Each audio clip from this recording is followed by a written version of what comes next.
Aujourd'hui, je vous partage les 25 choses à faire avant de partir à l'étranger et de voyager de luxe. Que vous planifiez votre premier voyage international ou que vous souhaitez être mieux préparé pour votre premier et prochain voyage, la chose numéro un que vous devez faire avant de voyager à l'étranger, de vérifier vos passeports et les dates d'expiration pour entrer dans de nombreux pays.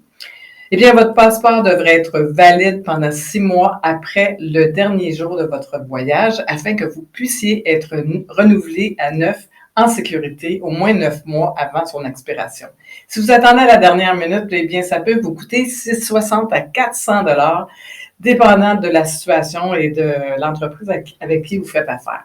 Si vous êtes à court de pages dans votre passeport, eh bien, il est temps d'obtenir un nouveau et d'ajouter des pages supplémentaires. C'est le fun, ça. Gardez à l'esprit que pour les détails de traitement, nombreux pays comme les États-Unis et le Canada pourraient prendre jusqu'à 6 à 8 semaines pour que vous obteniez votre nouveau passeport. Et pendant cette période, vous ne serez pas en mesure de voyager à l'étranger.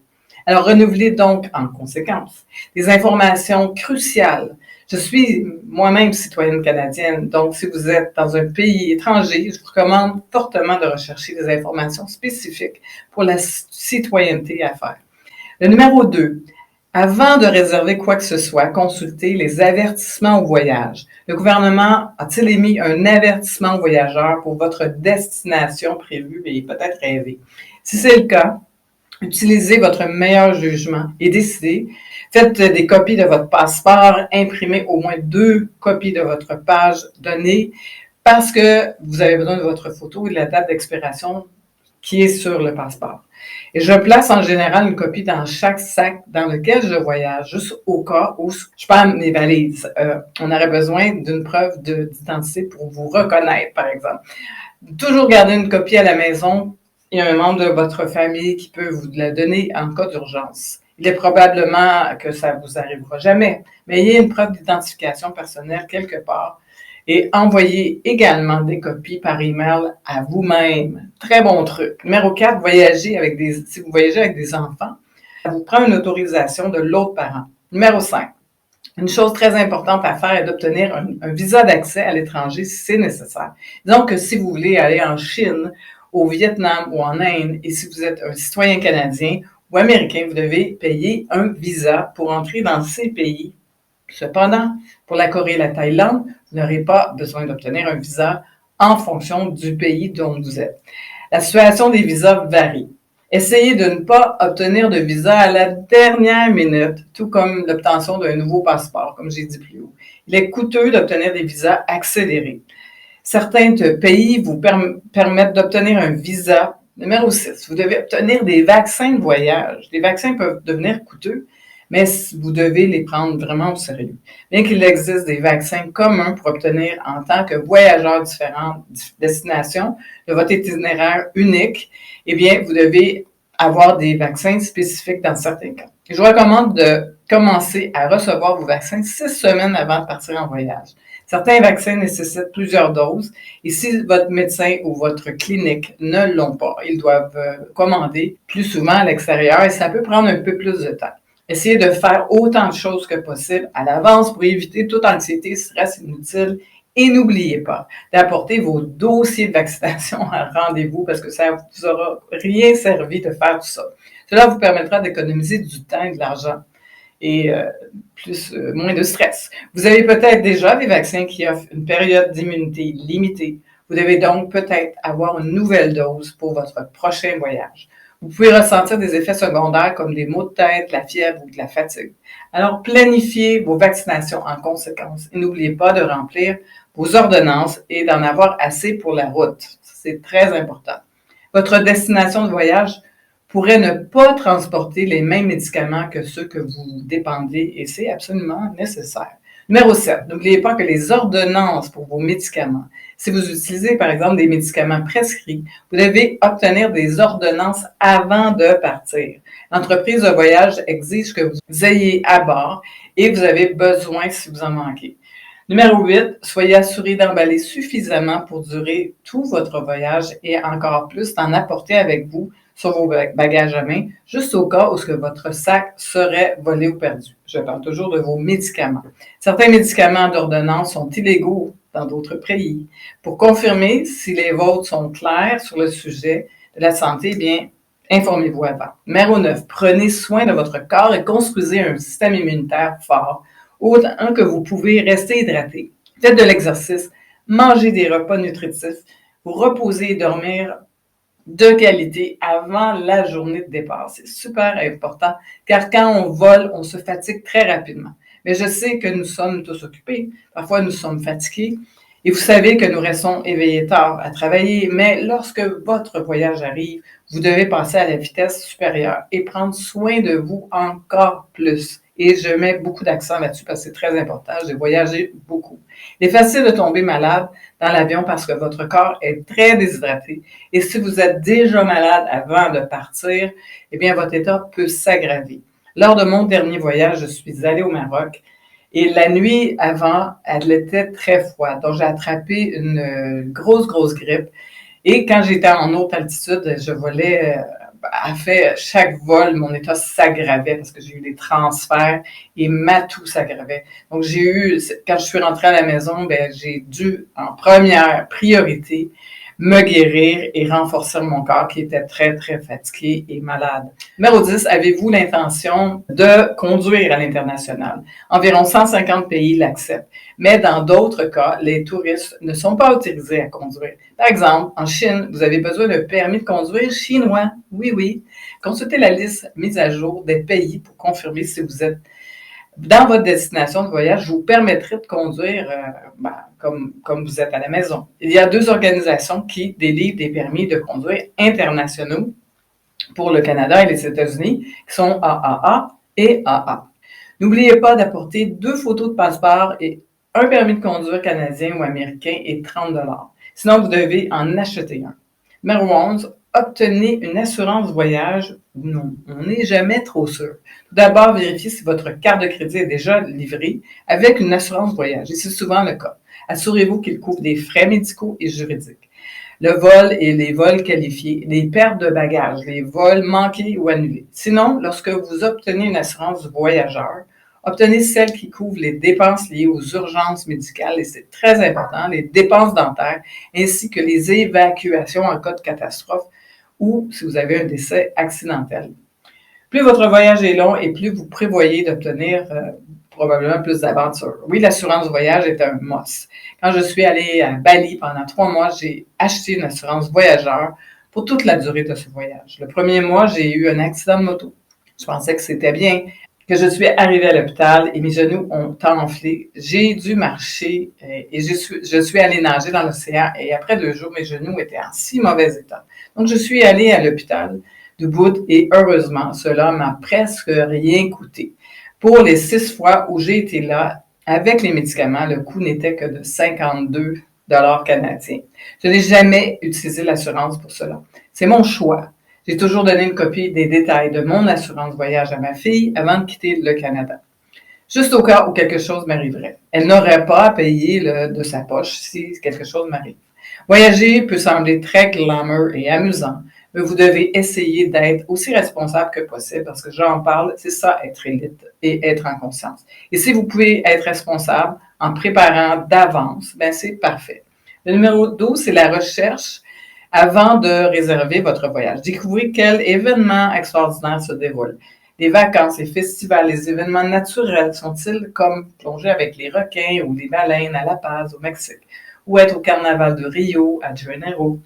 Quel temps fait-il? Va-t-il être ensoleillé ou humide? Est-ce que c'est leur hiver glacé et froid? C'est souvent pas la même chose. Découvrez qu'à la haute saison et peut-être envisager de voyager à votre destination quand il y a moins de touristes. Mais y a-t-il moins de touristes parce que le temps est si mauvais? Alors peut-être que vous voulez aller en haute saison. Mais si le temps est bon, pourquoi pas? Lorsque les voyages peuvent compromettre énormément votre budget, assurez-vous également d'examiner les taux de change, les vêtements inappropriés et d'apprendre des phrases clés comme merci. Informez-vous de votre banque, vos factures et faites-leur savoir où vous allez. Sinon, vos cartes pourraient être désactivées parce que votre banque soupçonne une activité frauduleuse. Assurez-vous également que vos cartes n'expire pas pendant votre voyage et payez vos factures à l'avance pour éviter les frais de retard. Et configurez le paiement automatique de vos factures et vous aurez plus d'argent dans votre carte pour votre disposition. Numéro 14, apportez assez d'argent. La plupart des pays du monde acceptent des cartes de crédit, du moins dans les grandes villes. Les marques de cartes de crédit les plus largement acceptées sont bien sûr Visa et Mastercard. D'autres marques comme American Express sont moins acceptées que par les commerçants du monde entier, et croyez-moi, je le sais. D'autres pays éloignés fonctionnent davantage avec l'argent comptant. Par exemple, si vous allez dans les marchés, comme moi je fais quand je voyage, c'est de l'argent comptant tout le temps. Il est toujours bon d'avoir de l'argent, sinon, si vous voulez marchander, certains magasins à l'étranger, comme les marchés, comme je vous disais, ben les gens, avec la carte de crédit, vous ne pouvez rien faire. Je recommande d'apporter un peu d'argent que vous pensez que vous pouvez avoir besoin. Et je comprends tout à fait qu'il est difficile de savoir comment, combien en apporter. Vous ne voulez pas passer des heures à chercher des ATM. Dans certains pays, c'est très impossible. Ça m'est arrivé aussi. Personnellement, j'ai trop passé de temps à chercher, à retirer de l'argent un peu partout et assurez-vous simplement de ranger votre argent à quelque part où il est sûr, où les pickpockets ne peuvent pas obtenir et vous voler, par exemple. Toujours à regarder pour vos bagages et le poids parce que ça coûte aussi beaucoup d'argent. Présentement, les vols sont pas chers, mais les bagages sont très, très chers. Alors, lisez les informations qui sont mises à jour de votre compagnie d'avion avant de la prendre. Donc, numéro 15, si vous avez collecté beaucoup de points de fidélité avec certaines compagnie aérienne et que vous volez au sein de leur alliance, vous obtenez probablement plus de privilèges de bagages sans payer de supplément. Que devez-vous apporter pour votre voyage? Eh bien, emballez léger et intelligent. Apportez des bouchons d'oreilles, vos produits féminins, vos adapteurs, vos répulsifs à moustiques que vous êtes habitués et veuillez laisser ces shorts super duper à la maison. Sauf si vous êtes sûr à 100% que c'est acceptable, parce qu'au Maroc, on ne peut pas porter des vêtements comme ça. Cela peut être impoli et dangereux, et oui, ça l'est. Dans certains pays, porter des vêtements révélateurs et garder des bijoux coûteux, pas conseillé. Numéro 16, la marijuana à des fins médicales et récréatives peut être légale dans une poignée de places comme le Canada et les États-Unis, mais ne les apportez pas dans votre voyage. Si vous êtes pris en possession de drogue, les voyageurs peuvent aller en prison et faire face à de lourdes amendes et vous aurez également besoin d'un avocat local et un avocat dans un autre pays, ça peut coûter très, très cher. Numéro 17, beaucoup de propriétaires d'Airbnb omettront de mentionner que votre espace de vie était au 4e étage sans ascenseur. Numéro 18, avoir un endroit prêt pour vous si vous arrivez épuisé ou même tard dans la nuit. La dernière chose que vous voulez est de chercher un endroit pour dormir et d'être frustré parce qu'il faut tellement de temps pour en trouver un. Ça peut exploser votre budget. Personnellement, j'aime réserver autant mes hébergements du début à l'avance, mes premières journées, mais chacun a son propre style. Il ne s'agit pas de ce qui est mieux, mais de ce qui est mieux pour vous. Numéro 19, enregistrez votre voyage en fonction de votre situation. Cela pourrait être très nécessaire si vous voyagez quelque part à distance ou si la sécurité est douteuse. Inscrivez votre voyage à l'ambassade du Canada ou des États-Unis, dépendant de où vous venez. Et on peut vous contacter en cas d'urgence. Parce que s'il y a un earthquake ou une tornade, on ne retrouve pas les gens facilement. Numéro 20, enregistrez toutes les informations dont vous avez besoin avant de monter à bord de votre vol, comme quelle est l'adresse ou le numéro de téléphone de l'endroit où vous séjournez. Vous aurez besoin de ces détails lors du remplissage du formulaire d'immigration. Et ça m'est arrivé aussi en voyage d'oublier l'adresse où j'allais et je n'ai pas pu passer les douanes. Et j'ai été chanceuse car j'avais un ami qui venait me chercher et il a donné son adresse et ça a été accepté, mais j'aurais pu être refusée de l'autre côté en arrivant. Vous pouvez également imprimer des détails de votre hébergement ou votre itinéraire et les sauvegarder sur une photo sur votre iPhone. Et ça, c'est très, très bien parce que vous pouvez juste le montrer à l'agent aux douanes. Bon, c'est sûr que ça vous prend du Wi-Fi et envisagez d'envoyer une copie photo à votre famille. Comme ça, si vous trouvez un Wi-Fi ou s'il y a une urgence, toujours important. Il faut toujours penser à ces choses-là parce qu'on ne sait jamais et toutes ces choses me sont arrivées. Numéro 21, obtenez un plan de données international à la maison pour le voyage à long terme. Donc, ça veut dire, je préfère utiliser le téléphone déverrouillé quand j'arrive dans un autre pays. Les forfaits de données à l'étranger peuvent être beaucoup moins chers que ceux du Canada. Et croyez-moi, on est le pays les plus chers pour le cellulaire. Vous êtes mieux de prendre, en arrivant là-bas, par exemple, si vous pensez passer 6 mois en France, vous pouvez annuler votre forfait dans votre pays et obtenir une carte SIM dans chaque aéroport. Ça m'est arrivé et je le fais tout le temps quand je voyage. Selon l'endroit où vous êtes, où vous voyagez, il peut être moins coûteux d'obtenir un forfait de données au pays que vous arrivez. Et restez en contact avec vos proches. Vous pouvez avoir accès à FaceTime, à Messenger. Comme il existe de nombreuses options qui nécessitent pas de données mobiles. Vous pouvez utiliser un Wi-Fi, mais la question est de savoir si votre hébergement dispose d'une connexion. C'est des endroits qui n'ont pas de Wi-Fi ou des Wi-Fi très, très bas. Ça m'est arrivé au Costa Rica. Numéro 22, obtenez des adapteurs et vérifiez les doubles tensions. Ça m'est arrivé aussi à Paris. J'ai apporté des choses. Mon adapteur n'était pas fait pour les appareils 110 volts. Assurez-vous que votre électronique, comme les séchoirs, les fers à friser, ait un adapteur ou achetez-vous là-bas quelque chose parce que sinon, ça bousille vos appareils et c'est pas très bon. Croyez-moi, ça aussi, j'ai passé par là. Numéro 23, parlons de l'installation de votre maison pendant que vous êtes absent. Avez-vous besoin de faire ramasser votre courrier pendant votre absence? Peut-être pourriez-vous demander au bureau de poste de retenir votre courriel. Qui va arroser vos plantes et votre jardin? Promenez vos animaux si vous en avez.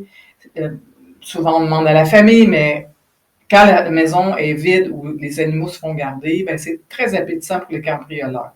Il est bon d'avoir un membre de la famille ou un ami de confiance pour s'arrêter de temps en temps et vérifier si toutes les choses vont bien dans votre maison. Si vous pouvez installer des caméras de sécurité ou avoir un système de télécommande, avoir une lumière qui s'allume automatiquement, ça aide beaucoup pour enlever les voleurs. Numéro 24, peut-être même rester là-bas, sont d'autres options si vous avez un être cher à la maison parce que vous ne voulez pas qu'il vienne avec vous. Vous pouvez utiliser des personnes spécialisées qui font, par exemple, du house-sitting, comme on connaît beaucoup de gens, qui prendront soin de votre maison, de vos plantes, et bien sûr, si vous avez un chien, un chat, c'est exceptionnel d'avoir ces gens-là. Donc, ils sont très spécialisés et heureux de s'occuper de vous. On en reparlera dans une prochaine vidéo. Numéro 25, l'un des derniers, mais non le moindre, est de revérifier votre passeport. Vous ne voulez pas vous rendre à l'aéroport à la recherche de votre passeport et commencer à paniquer parce que vous l'avez laissé à la maison. Et ça m'est arrivé aussi. Assurez-vous de mettre dans une zone de sécurité. Assurez-vous au moins 10 fois. Moi, je vérifie au moins 10 fois si j'ai mon passeport avec moi. Aussitôt que je vérifie, c'est vraiment une obsession pour moi. Donc, quand vous arrivez à l'aéroport, vous savez que vous avez 3 heures avant. Ben, si vous avez oublié vos choses, disons que votre voyage est foutu. Donc, si vous voulez voyager de façon élite internationale et vous avez également de la famille et des amis qui voyagent, bien assurez-vous de partager bien cette vidéo. Souvent, ces simples petites choses peuvent vous rendre la vie plus facile. Et on se voit demain pour une vidéo exceptionnelle. Alors, à très bientôt et laissez vos commentaires dans la section membres.